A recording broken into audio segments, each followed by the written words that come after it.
Hello everyone, I am Vikas here. As you know, in this upcoming video session, we will try to complete the whole developmental biology, which is very important unit for CSIR NET, GATE or for any other entrance exam. I will recommend you to study book of Gilbert for this unit. Till we have completed basics of developmental biology, eye formation in vertebrates, vulva formation in C. elegans. You can watch the video related to these topics in the video section of channel. In the previous video, we started fertilization in sea urchin. Today we will complete that topic. Link of part 1 is given in the description box. Link for the book of Gilbert is also provided in description box. Today we will learn about prevention of polyspermy, fast block mechanism, slow block mechanism, cortical granule reaction, cortical granule contents, activation of egg metabolism, and in the last we will try to solve the previous year questions. So we will start with prevention of polyspermy. More than one sperm entering an egg result in polyploidy. पोलिस्पर्मी क्या है? जब more than one sperm है egg के अंदर enter कर रहे हैं और क्या कर रहे हैं, पॉलीप्लॉइडी को लीड कर रहे हैं और इवेंचुअली क्या है, वो डेथ को लीड कर रहे हैं, उसको क्या बोलते हैं? पोलिस्पर्मी। तो उसको प्रिवेंट करने के लिए एक मैकेनिज्म होता है। जो सी अर्चिन है उसके अंदर कौन सा मैकेनिज्म है? उसमें दो मैकेनिज्म है, एक है फास्ट ब्लॉक, एक स्लो ब्लॉक। दोनों ही मैकेनिज्म क्या कर रहे हैं, इसके अंदर काम कर रहे हैं।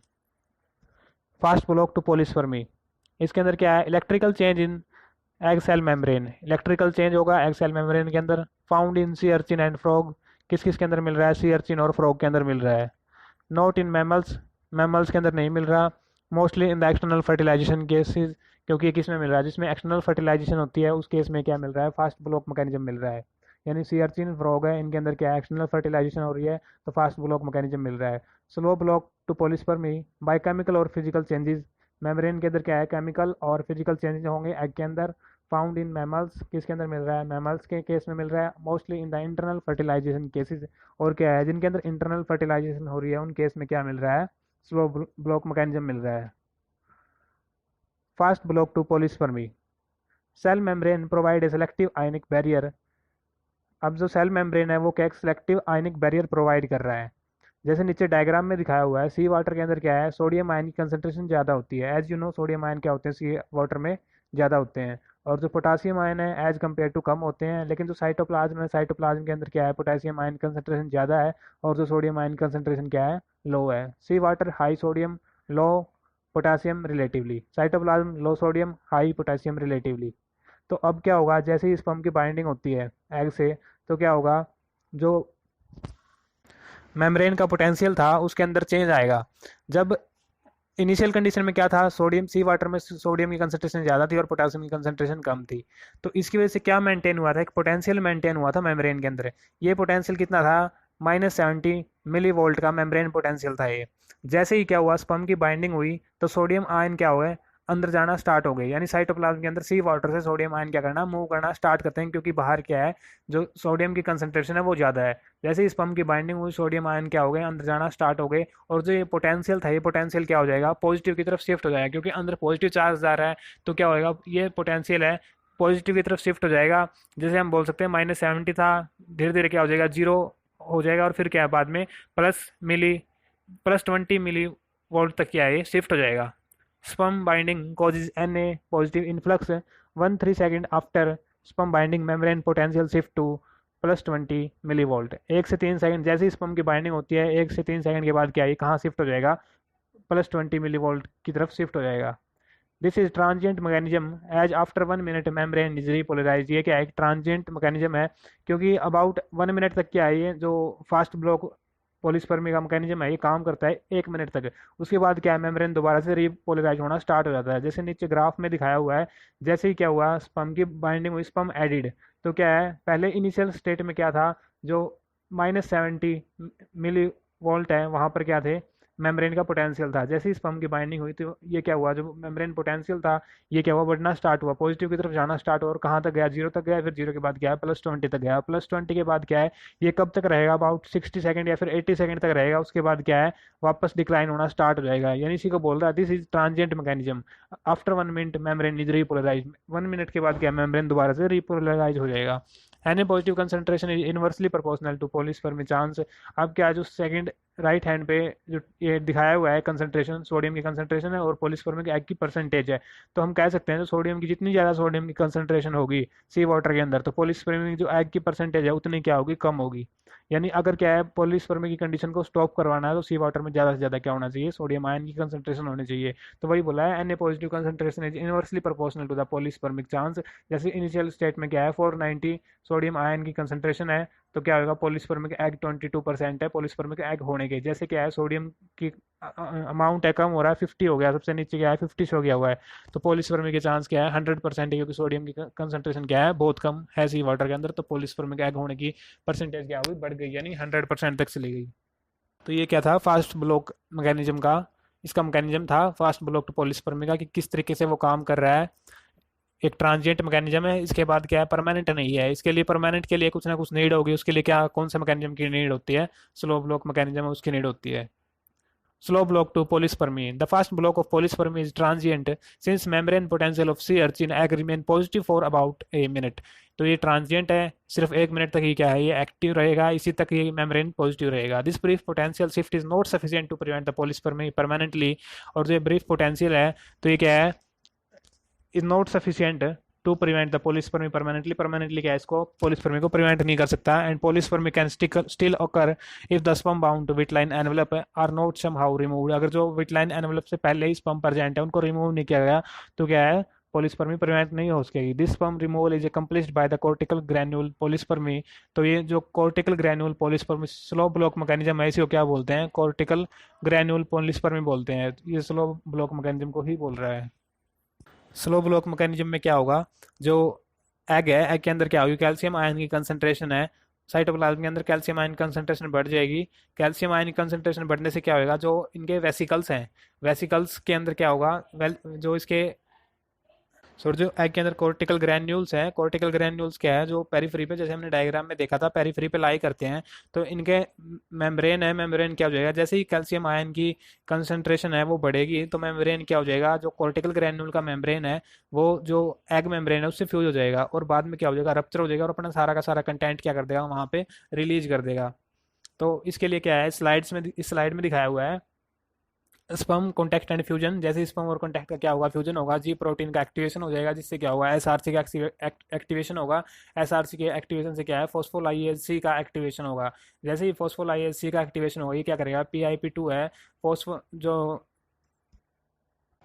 फॉस्फो आइनोस्टॉल 4,5 बाई फॉस्फेट है उसको किस में कन्वर्ट कर देगा, IP3 आइनोस्टॉल 1,4,5 ट्राई फॉस्फेट में कन्वर्ट कर देगा।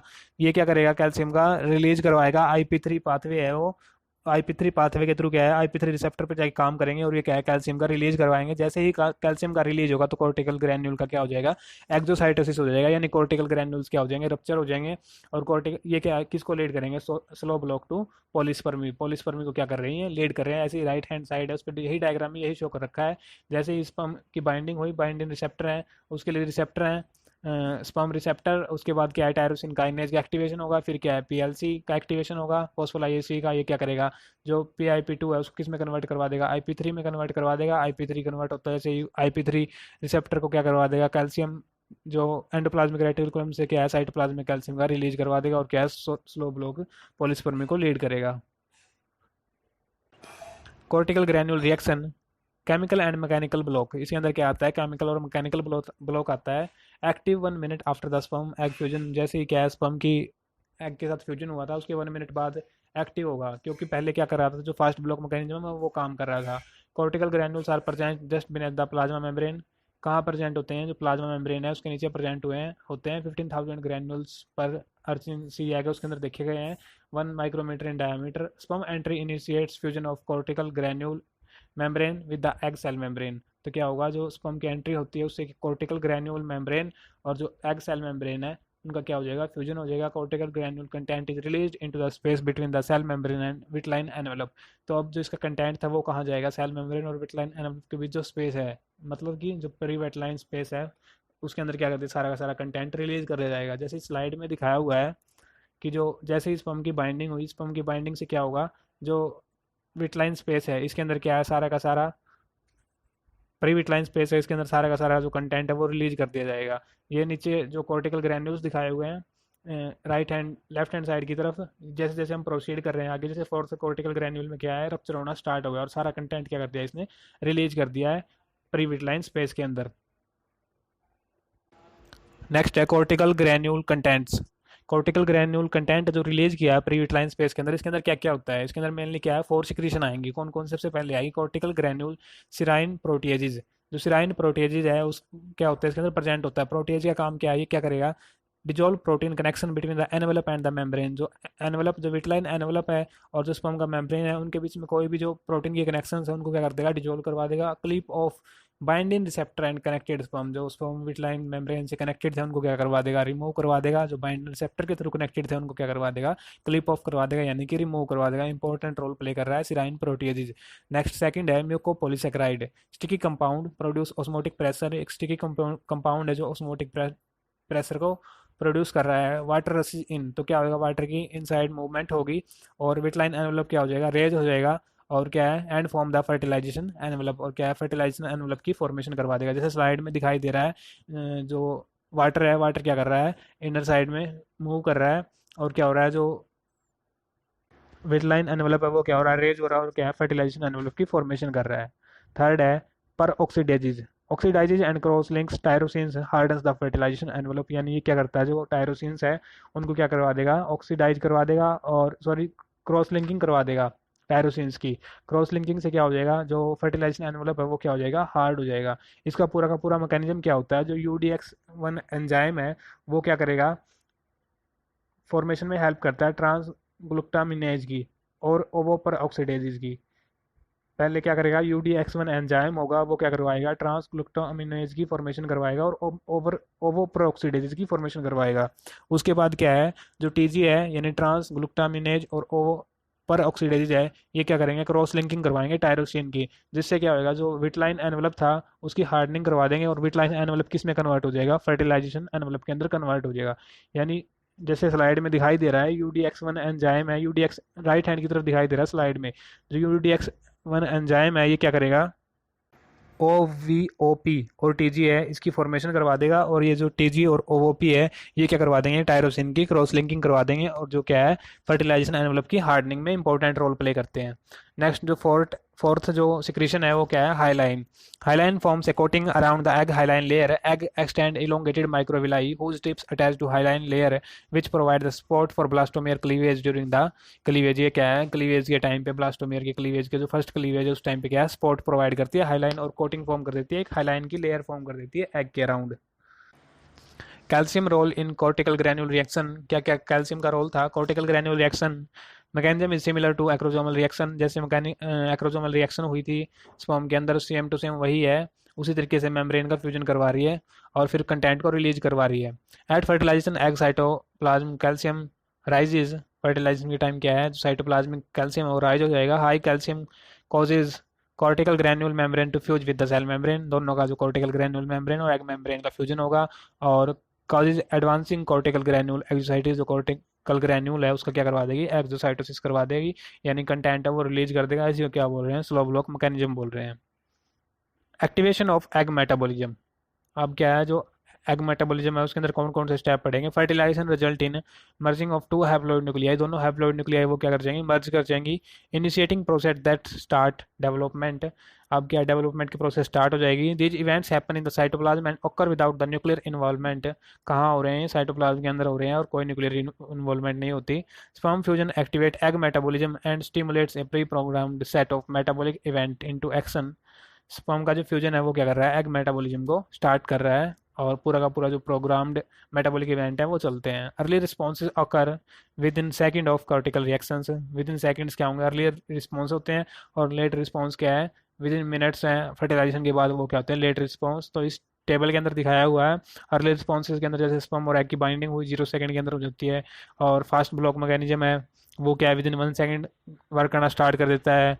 स्पर्म और egg membrane fusion with in 1 second हो जाता है। Calcium increase first detected 10 seconds के अंदर इंक्रीज होना स्टार्ट हो जाता है। स्लो ब्लॉक टू पॉलीस्पर्म, ये भी क्या है, अबाउट 15 to 60 सेकंड के अंदर क्या है, मैकेनिज्म स्टार्ट हो जाता है। इसी तरीके से लेट रिस्पॉन्सेज हैं वो क्या कर रहे हैं, वर्क कर रहे हैं, जो जनरली क्या है आफ्टर 1 मिनट है फ्यूजन के 1 मिनट के बाद स्टार्ट हो रहे हैं और क्या है फर्स्ट क्लीवेज तक चलते हैं। Events after the membrane fusion. In the sea urchin, fertilization occur after second meiotic division. Therefore, a haploid female pronucleus is already present. तो meiotic division है जो meiosis second है उसके बाद होती है, तो पहले ही haploid pronuclei present होती है. After cell membrane fusion, sperm nucleus and centriole separate from the mitochondria and flagellum. जैसे क्या हुआ फ्यूजन हुआ तो sperm के जो न्यूक्लियस है सेंट्रियोल है वो तो कहाँ चले जाते हैं, एग के अंदर चले जाते हैं, और जो माइटोकॉन्ड्रिया है फ्लैजिला वो क्या जाता है, बाहर रह जाता है. Sperm flagella and the mitochondria disintegrate. Flagella और माइटोकॉन्ड्रिया क्या हो जाएगा, डिसइंटीग्रेशन हो जाएगा. Sperm nuclear envelope vesiculates. जो न्यूक्लियर एनवलप है वो क्या होगा, वेसिकुलेट्स यानी अपना कंटेंट रिलीज कर देगा. Sperm DNA decondenses. जो इसका डीएनए वो डिकंडेंस होना स्टार्ट हो है क्योंकि आगे क्या है ट्रांसक्रिप्शन और रेप्लिकेशन स्टार्ट होना है.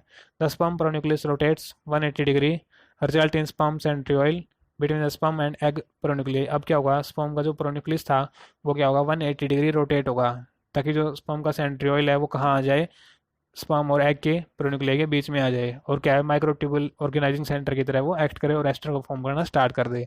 Ester microtubule extend throughout the egg contact female pronucleus. Pronuclei migrate toward one another. Pronuclear fusion form है डिप्लॉइड जाइगोट न्यूक्लियस, और क्या एक जाइगोटिक न्यूक्लियस की फॉर्मेशन कर देते हैं. Now we will discuss the question which were asked in previous years. First is the question from the June 2013. It was asked in C section. Polyspormy result when the two or more sperm fertilize an egg. It is usually lethal since it results in the blastomere with the different members and types of chromosome. Many species therefore have two block to polyspermy, the fast block and the slow block. In the case of sea urchin, fast block और slow block के लिए कुछ terms कुछ statement दी हुई है, इनमें से बताने हैं कौन सी स्टेटमेंट ट्रू है. द फर्स्ट है the fast block is immediate and cause the egg membrane resting potential to rise which does not allow the sperm to fuse with the egg and is mediated by the influx of the sodium ion. जो fast block है immediate है और cause the egg membrane resting potential to rise. तो egg membrane potential वो क्या होता है, rise होता है. देखा था हमने -70 मिली वोल्ट था, वो कहाँ शिफ्ट हो गया था, +20 मिली वोल्ट तक शिफ्ट हो गया था. यहाँ तक स्टेटमेंट राइट है. Does not allow sperm to fuse with egg and mediated by the influx of sodium ion. कैसे मेडिएट होता है, सोडियम के आयन है इनफ्लक्स से, जो इनवर्ड मूवमेंट है उसकी हेल्प से क्या है मेडिएट होता है. तो ये स्टेटमेंट क्या है, राइट है. Second, the fast block is immediate and cause the membrane resting potential to rise which does not allow the sperm to fuse with the egg and mediated by the efflux of sodium ion. efflux नहीं होता है, statement क्या हो जाएगी false, क्योंकि influx होता है.